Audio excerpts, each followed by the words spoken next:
নমস্কার। চলেছি আমরা গোরখের দিকে।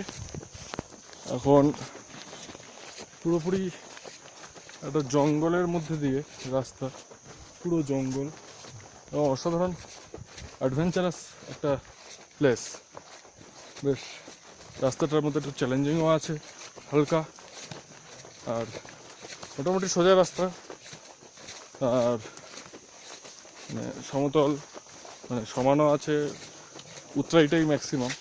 তো আর বৃষ্টি পড়েছে তো মাটিটা একদম স্লিপারি, ওই জন্য বেশ চ্যালেঞ্জিং হয়ে উঠেছে জায়গাটা।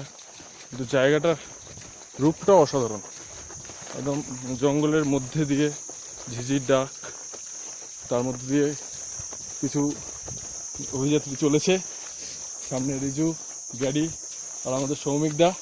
আজকে আবার তার বার্থডে, হ্যাপি বার্থডে সৌমিকদা। তো এইভাবে আমরা এগিয়ে যাচ্ছি আস্তে আস্তে গোরখের দিকে। ফালুট থেকে গোরখে হচ্ছে 14 কিলোমিটার মতো। পুরোপুরি জঙ্গলের মধ্যে দিয়ে রাস্তাটা খুব সুন্দর, মানে খুবই সুন্দর আর কি একটু।